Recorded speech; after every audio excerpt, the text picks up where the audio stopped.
Welcome to Animal Stories for Kids. If you like our stories, please give us a 5-star rating, subscribe to our podcast, and share it with your friends and family. And now, it's time for our story.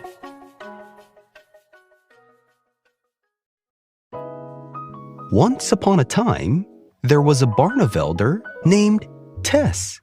Tess the Barnevelder lived in a sunny backyard at the edge of a small town. Her feathers were deep brown with shiny black edges. They shimmered like bronze in the light, and Tess knew she was quite a sight. Barnevelders are a calm and friendly breed of chicken from the Netherlands. They lay lovely dark brown eggs and enjoy roaming around, scratching in the dirt for tasty bugs, and eating seeds. And Tess the Barnevelder? She was all that and more. Confident, curious, and just a little dramatic. Each morning, Tess strutted out of the coop with a stretch of her wings and a little hop. She checked the compost bin, walked through the garden path, and gave the kale patch a glance. Sometimes she scratched around the mint plants, even though the scent made her sneeze. One morning, as Tess the Barnevelder took her usual walk along the garden fence, she overheard the humans talking. "We'll be gone for the weekend," said one of the humans. "I topped off the feeder and filled the water. The chickens should be fine." Tess paused mid-step. It seemed as if the humans were going to leave. But then, who would scatter sunflower seeds in the fun places? Who would read books out loud near the coop like the little human usually did? Tess the Barnevelder liked her daily routine. Chickens do. But Tess wasn't just any chicken. She had a big imagination and a taste for adventure. That night, while the others nestled down quietly in the coop, Tess the Barnevelder had a plan.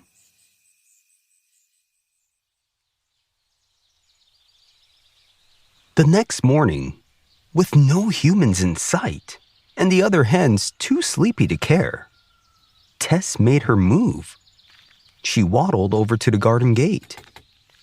The latch had never closed quite right, and Tess the Barnevelder knew it. She had seen it jiggle in the wind many times.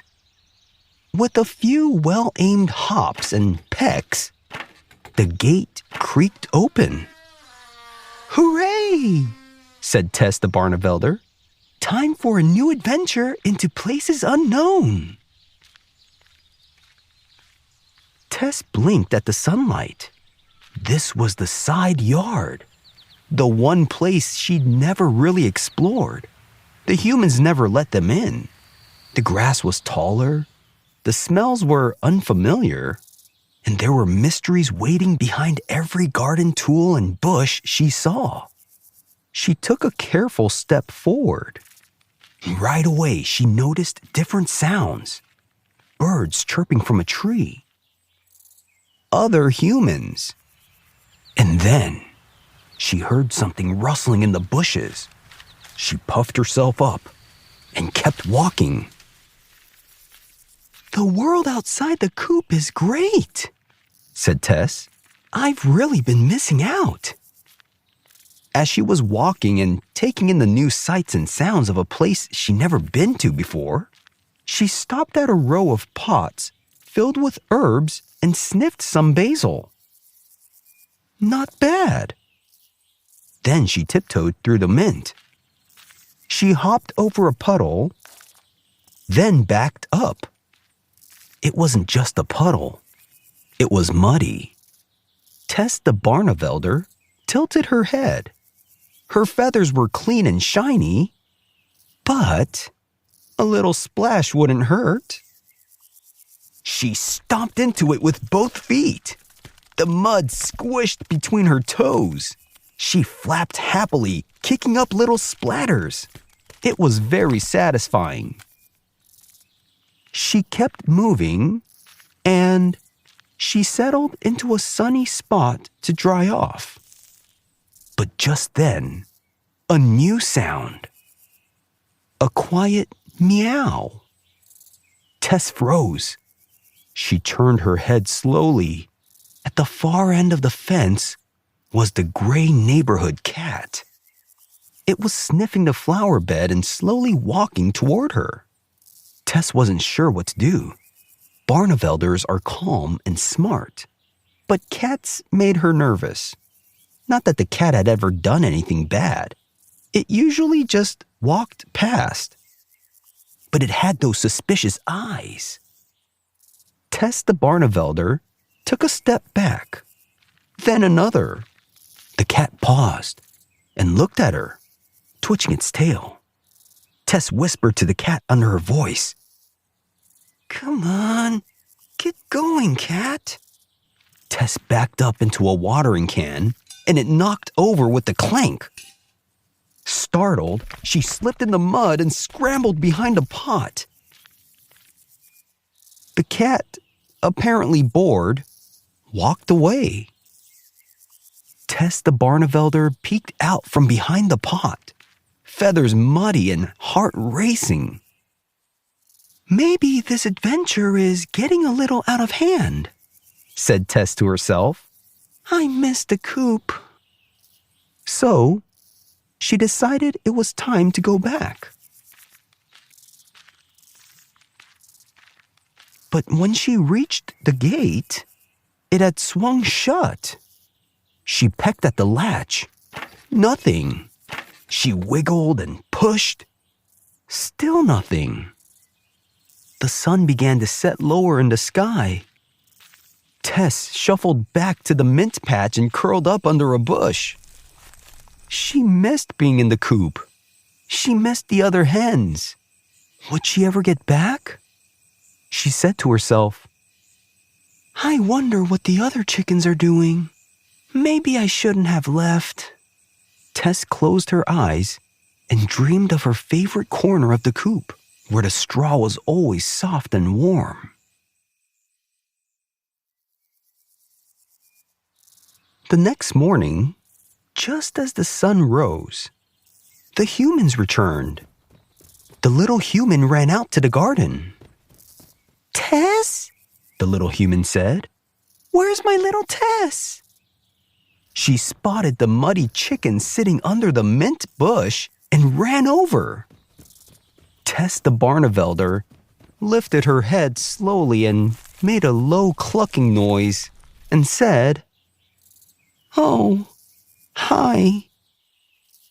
"Oh, Tess," the child said, laughing. "What happened to you?" She gently picked up Tess and carried her back through the gate. Inside the chicken coop, the other hens looked over, feathers ruffling and eyes blinking. Tess settled into her favorite corner, where a fresh pile of straw had been waiting. She shook off some of the dried mud and nestled in, finally warm and cozy again. Later that evening, the little human returned with a slice of watermelon and sat cross-legged beside the coop. She didn't say anything at first. She just sat there, close and quiet. Tess waddled over and stood by the wire watching her. "I missed you," the little girl whispered. Tess didn't understand the words, but she understood the feeling.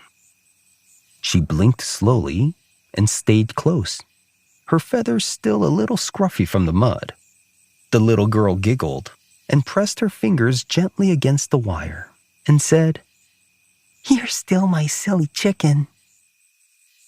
That night, as the moon rose and the garden cooled, Tess nestled down into the straw with a soft sigh. She had seen new places, but as she tucked her head beneath her wing, she finally understood something important. It's okay to be curious and brave. It's okay to get muddy and try something new. But the best part of any adventure is having someone who's always glad you came home. And the Barnevelder lived happily ever after. The end. The Barnevelder is a chicken breed that comes from Barneveld, a town in the Netherlands. It was created over 100 years ago by mixing local Dutch chickens with chickens from Asia, like the Longshan breed. People wanted a chicken that could lay eggs even in the winter, and that's exactly what Barnevelders can do. Barnevelders' feathers are brown with double black edges. The hens are medium-sized, around 5 to 6 pounds, and roosters are slightly bigger. Barnevelders have yellow legs and feet, bright orange eyes, a red comb on top of their head, and red earlobes. Barnevelder hens lay nice, big, medium to large brown eggs, about 150 to 200 eggs each year. Some can have very dark chocolate brown colored eggs, others are lighter brown, and eggs usually get lighter over time. Barnevelders often keep laying eggs in the winter when other chickens take breaks. Barnevelders are calm, friendly, and gentle, and they're great with kids and families. Barnevelders are smart, and they can learn names and may follow people around. Barnevelders don't fly much. They only have short flaps. Barnevelders love foraging, which means scratching for bugs and seeds outside, and they like taking dust baths to keep clean.